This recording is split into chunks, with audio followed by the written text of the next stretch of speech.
It's the silliness of so many wine investors. They want a machine that's going to churn out an identifiable product with an identifiable, price structure and identifiable market year after year. And if you're not interested in doing that, they just can't imagine what you do.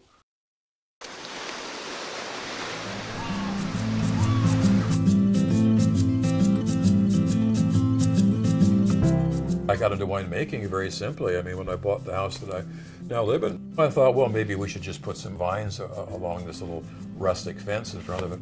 And then I thought, well, why just any old vines? May as well be grapevines. And then why any old grapevines? Because it's California, they should be wine grapes.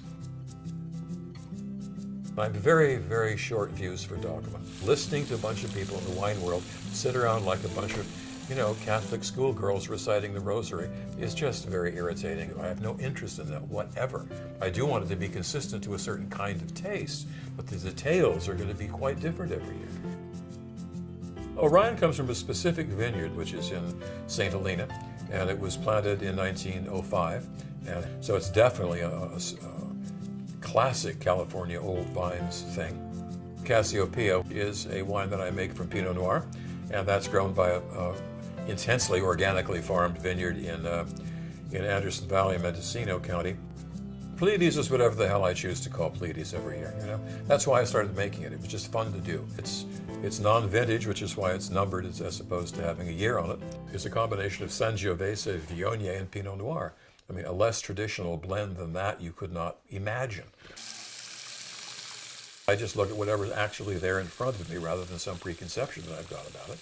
And I do whatever I think can be done to make that into the best wine possible. I want each wine that I make or release to be something that's actually unique to itself. So it's not that it's an imperfection of what I'm doing.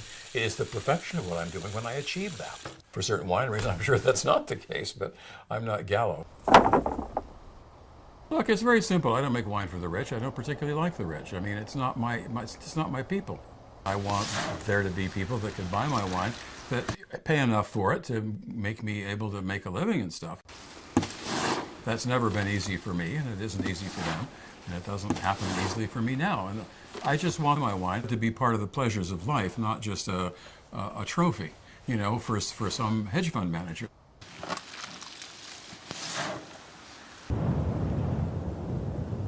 Wine has been made for 10,000 years, for Christ's sake. So, I mean, you want to sort of have some idea of what that experience was.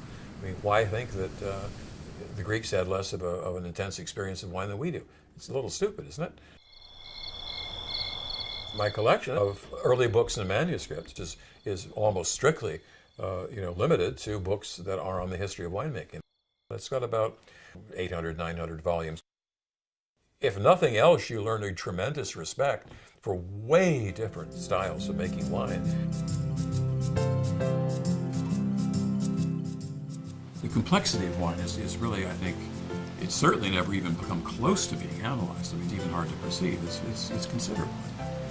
What are you going to do to analyze a great painting? I mean, you're going to look at Giovanni Bellini, or you're going to look at Piero della Francesca and simplify this? Give me a break. After all, what's the point of wine except to be a pleasure? That's it. So as far as I'm concerned, my only job in the world is to make a pleasure.